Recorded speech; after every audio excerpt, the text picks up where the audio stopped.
చేతిలో సామాజిక అస్త్రం నెంబర్ వన్ నెంబర్ వన్. నమస్తే. సామాన్యుడి చేతిలో సామాజిక అస్త్రం నెంబర్ 1 న్యూస్కి స్వాగతం. నేను రవీంద్ర. ఈ టాపిక్ మీద నేను పూర్తి స్థాయిలో ఎనాలిసిస్ చేసే ముందు ఒక ఆడియో వినిపిస్తాను మీకు. ఆ ఆడియో విని దాని తర్వాత మనం డిస్కస్ చేద్దాం. ఒక్క నిమిషం అండి. కలెక్టర్ గారు సిసి సార్ మాట్లాడుతున్నారు. కలెక్టర్ గారు లైన్లో ఉండండి సార్.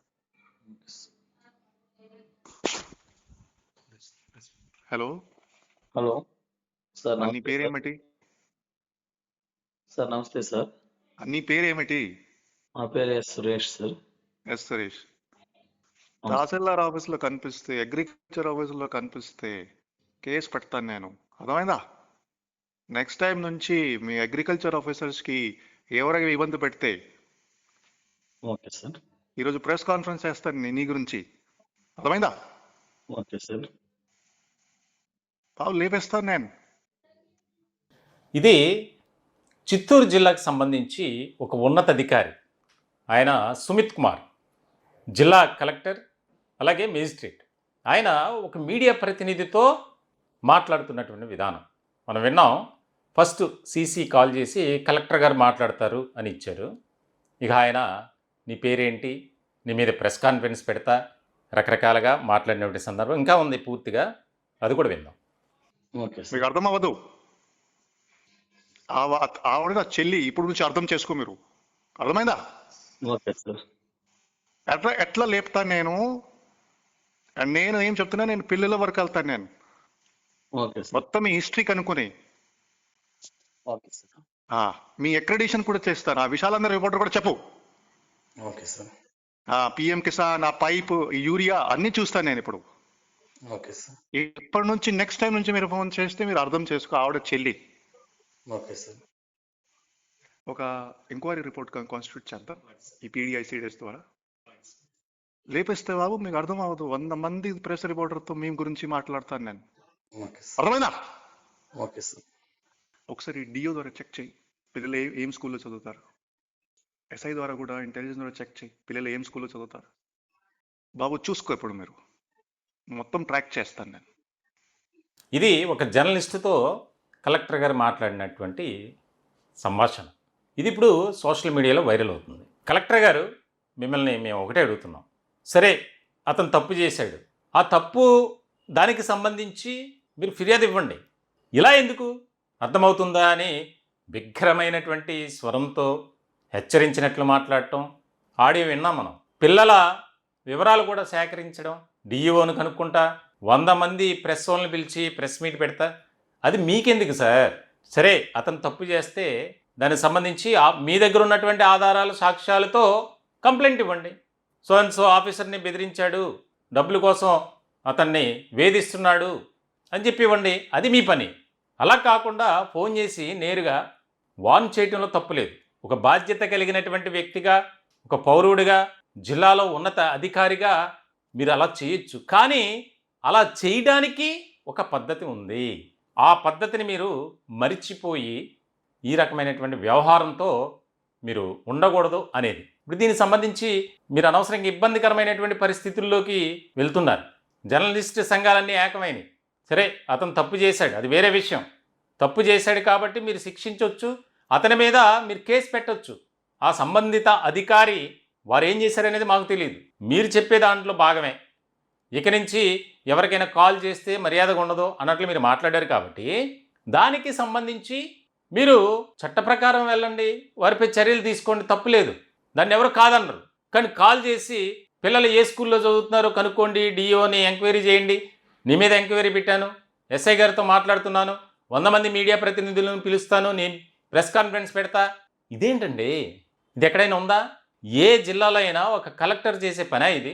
బాధ కలిగింది, ఓకే, ఆ జర్నలిస్టు ద్వారా అతని వ్యవహారం వల్ల, ప్రవర్తన తీరు వల్ల ఒక అధికారి ఇబ్బంది పడ్డాడు. సరే, మీకు కంప్లైంట్ ఇచ్చుంటారు. ఆ కంప్లైంట్ బేస్ చేసుకొని మీరు దాన్ని ఫార్వర్డ్ చేయాలి. మీరు అలా చేయకుండా ఇష్టారాజ్యంగా మీరు మాట్లాడటం అనేది ఇక్కడ బాధ కలిగించేటువంటి అంశం. జర్నలిస్ట్ ఎవరైనా ఒకటే.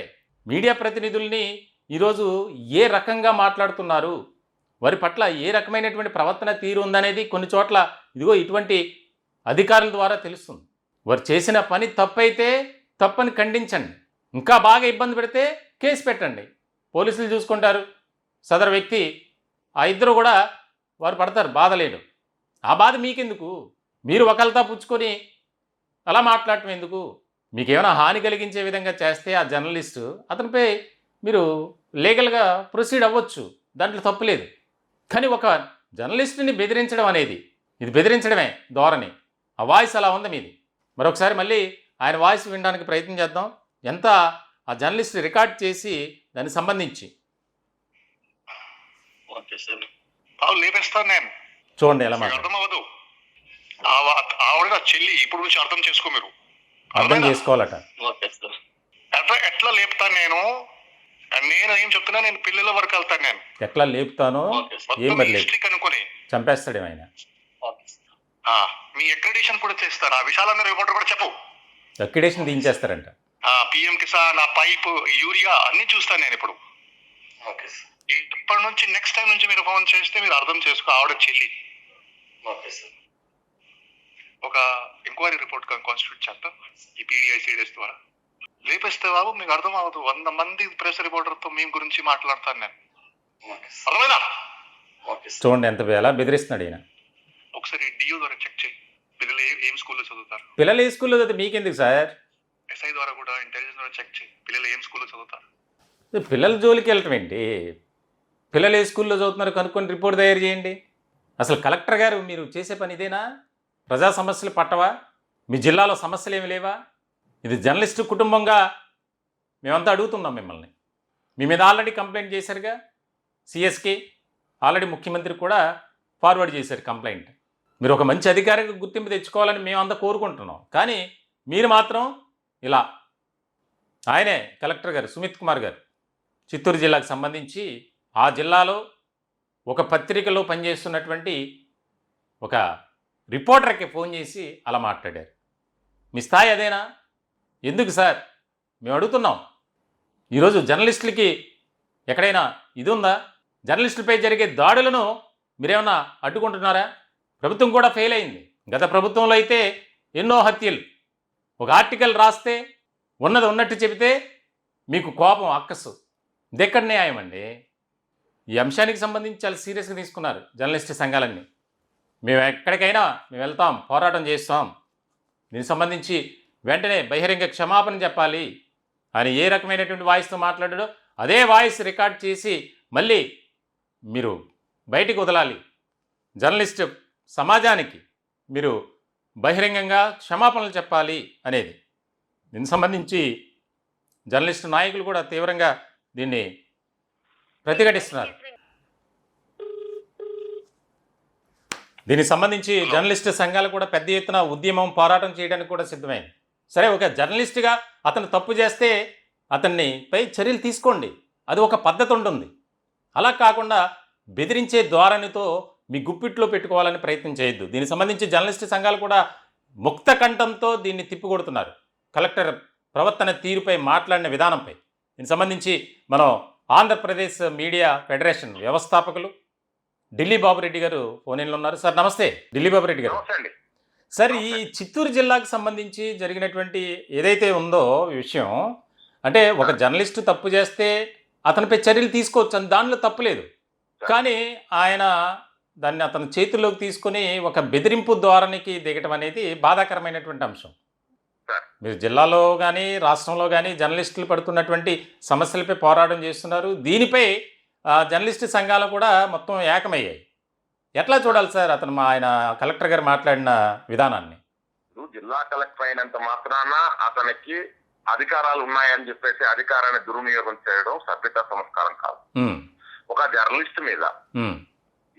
జర్నలిస్ట్ మీద నీకు నిజంగా నీకు అటువంటి అభిప్రాయం ఉంటే ఎందుకు నోటీస్ ఇచ్చి నువ్వు ఎక్స్ప్లెయిన్ చేయకూడదు. నువ్వు నోటీస్ ఇవ్వకనే నీకేత అది ఒక అక్రిడేషన్ కార్డు ఒకటి నువ్వు ఇచ్చిన అధికారం ఉంది అని చెప్పేసి నువ్వు అక్రిడేషన్ రద్దుపరిచి నువ్వు అలాంటి నిర్వచనాలు పలుకుతున్నావంటే దీని వెనక ఉద్దేశం ఏందనేది అర్థం కాదా ఇప్పుడు దాకా. ఓకే, అంటే ప్రభుత్వం వైఫల్యమా లేకపోతే అతని వ్యక్తిగత వైఫల్యమా? అంతేగా సార్. అవును, ఇది వ్యక్తిగత వైఫల్యంగా మేము పరిగణించడానికి లేదు. ఎందుకంటే ప్రభుత్వం చర్యల మీద ఆధారపడి ఉంటుంది కలెక్టర్ అనే వ్యక్తి. అవును.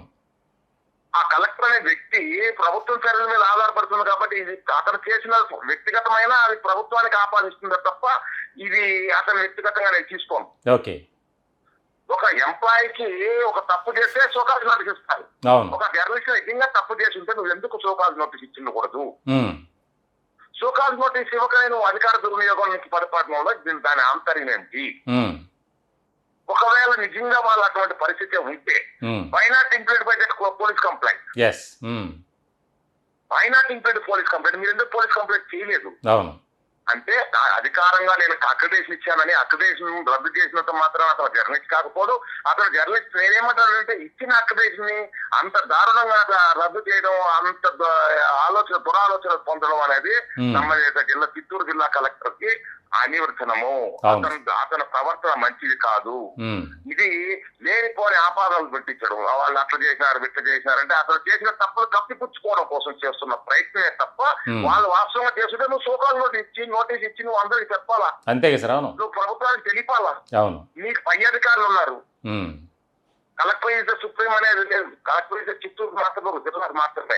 జిల్లా పై అధికారులు చాలా మంది ఉన్నారు. అయ్యా పలానా జర్నలిస్ట్ ఇట్లా చేశారంటే వాళ్ళు ఏం నిర్ణయం తీసుకుంటారో, వాళ్ళు ఏం చర్యలు తీసుకోమంటారో చెప్పు. అంతే కదా సార్. అవును. నీకు అధికారం ఉందని దుర్వినియోగానికి పాల్పడడం అయితే మాత్రం తీవ్రంగా కనిపిస్తుంది. సార్ ఇంకొకటి ఢిల్లీ బాబు గారు, ఇక్కడ ముఖ్యమైనటువంటి అంశం ఏంటంటే పిల్లలు ఎక్కడ చదువుతున్నారో డిఈఓను కనుక్కోండి, ఎంఈఓను కనుక్కోండి, నీ మీద రిపోర్ట్ తయారు చేస్తున్నాను, 100 మంది ప్రెస్ని పిలిచి నేను ప్రెస్ మీట్ పెడతా నీ గురించి అని కూడా బెదిరించినటువంటి సందర్భం ఉంది. మనకి ఆడియోలో క్లియర్గా వినిపిస్తుంది ఆయనది. మనం కూడా దానికి సంసిద్ధంగా ఉన్నాం. వాళ్ళ పిల్లలు కూడా వాళ్ళకు అదే విధమైన పరిస్థితి వస్తుంది. వాళ్ళ పిల్లలు ఎక్కడ ఉన్నారు, వాళ్ళ బంధువుల పిల్లలు ఎక్కడ ఉన్నారని కూడా మనం కూడా వెరిఫై చేయాల్సిన అవసరం వస్తుంది. ఇది మనం రచ్చబండకారికి రాజకీయానికి రాలేదు. మనం ఒక ప్రభుత్వంలో ఉన్నాము, ప్రభుత్వాధికారిగా ఉన్నాము. ప్రభుత్వాధికారి అటువంటి ఆలోచనకు వస్తే ప్రభుత్వాన్ని పాలించే వాళ్ళు కూడా అటువంటి ఆలోచనతో ఉందనే మేము గ్రహించాల్సి వస్తుంది. మేము దానికన్నా మించి మనం కూడా ప్లాన్ చేయగలుగుతాం. అది సభ్యత సంస్కారం కాదని ఎదురు చూస్తున్నాం. అటువంటి నేపథ్యం అనేది కలిగితే మన జర్నలిస్టులు కూడా బ్రహ్మాండంగా అతనైనా ఒకరిని పంపించి ఇచ్చికించుకోవాలా. ప్రతి చోట్ల మన జర్నలిస్టులు ఉంటారు, ప్రతి రాష్ట్రంలో మన జర్నలిస్టులు ఉంటారు. అది నిమిషాల మీద గంటల మీద మనం తేల్చొచ్చు. కానీ ఇది ప్రతీకార చర్య కాదు నాది. నేనేమంటున్నా అంటే as a union leader, as a general secretary of Andhra Pradesh media federation, ఇది సంస్కారవంతమైనది కాదు, సభ్యతా సంస్కారానికి విరుద్ధమైన పని. కాబట్టి తక్షణం కలెక్టర్ ని రీకాల్ చేసి అతన్ని లీవ్ లో పంపించాలని మాత్రమే నేను ప్రిన్సిపల్ సెక్రటరీకి నేను లెటర్ పెట్టడం జరిగింది. అతని మీద నేను చర్యలు తీసుకోమని చెప్పి అడుగుతున్నాను. Okay sir. ఇప్పుడు అతను ఏమన్నా బహిరంగంగా క్షమాపణ చెప్తే మేము దాన్ని మా కంప్లైంట్ బహిరంగంగా అంటే నిమిషాలు చెప్పేస్తారు మిత్రమా. క్షమాపణ అని కాదు ఇక్కడ. ఇట్లాంటి చర్యలు ఇంకోసారి పునరావృతం కాకూడదని నేను ఆలోచన చేస్తున్నా. Okay okay. వాళ్ళేముంది, వాళ్ళు సారీ సార్ అంటారు. Sorry is not criteria for that election. But at the same time ఇంకొక చోట ఇంకొక వ్యక్తులు ఇలాంటి పని చేయకూడదు అనేది నా అభిప్రాయం. అవును సార్. అవును. Right sir. థ్యాంక్ యూ మీ అభిప్రాయాన్ని తెలియజేసిన. అది పరిస్థితి. అంటే ఒక కలెక్టర్ హోదాలో బాధ్యత కలిగినటువంటి వ్యక్తిగా ఆ రకమైనటువంటి విధానంతో ఉండకూడదు. వాస్తవంగా తప్పు చేశాడు, ఓకే. తప్పు చేస్తే ఆ తప్పుని మేము వెనకేసుకురమ్మని మేము కోరడం లేదు, అడగడం లేదు. ఆ పని మేము చెయ్యం కూడా. కానీ అతను చేసినటువంటి మిస్టేక్ ఏదైనా ఒక అధికారిని బెదిరించాడు అనుకున్న ఎగ్జాంపుల్, లీగల్గా ప్రొసీడ్ అవ్వండి, కంప్లైంట్ ఇవ్వండి. సరే, అతనికి చెప్పలేక కింది స్థాయి ఉద్యోగి మీకు కంప్లైంట్ చేశాడు, మీరు అధికారి హోదాలో పోలీసులకు కంప్లైంట్ ఇవ్వండి, పోలీసులు చూసుకుంటారుగా. పోలీసులు చేసే పనిని కూడా మీరే చేస్తారా? ఆ మాట్లాడే తీరేంటి, ఆ మాట్లాడే విధానం ఏంటి? కాబట్టి దీనిపై రాష్ట్ర వ్యాప్తంగా ఉన్నటువంటి జర్నలిస్ట్ సంఘాలన్నీ ఏకమై అతను క్షమాపణ చెప్పేస్తాడు, కానీ రీకాల్ చేయాలి, అతనికి నోటీస్ ఇవ్వాలి అనేది వారు చెప్తున్నటువంటి పరిస్థితి. మొత్తానికైతే మరి ఇటువంటి అధికారుల వల్ల మిగిలిన వారు కూడా దాన్ని ఇనిషియేటివ్గా తీసుకుని రేపు జర్నలిస్టులపై భౌతికమైనటువంటి దాడులు జరుగుతున్నటువంటి తరుణంలో ఇవి ఎక్కువైతే జర్నలిస్టుల భవిష్యత్తు ప్రశ్నార్థకంగా మారుతుంది అనేది వారు ఆవేదన వ్యక్తం చేస్తున్నటువంటి పరిస్థితి. చూడాలి మరి చిత్తూరు జిల్లా కలెక్టర్ గారి విషయంలో కూటమి పెద్దలు ఎలాంటి నిర్ణయం తీసుకుంటారనేది కీలకంగా మారినటువంటి అంశం. ఈ టాపిక్పై మీ విలువైనటువంటి అభిప్రాయాలను కామెంట్ రూపంలో తెలియజేయండి. దయచేసి మా ఛానల్ని సబ్స్క్రైబ్ చేసుకోండి. Thank you.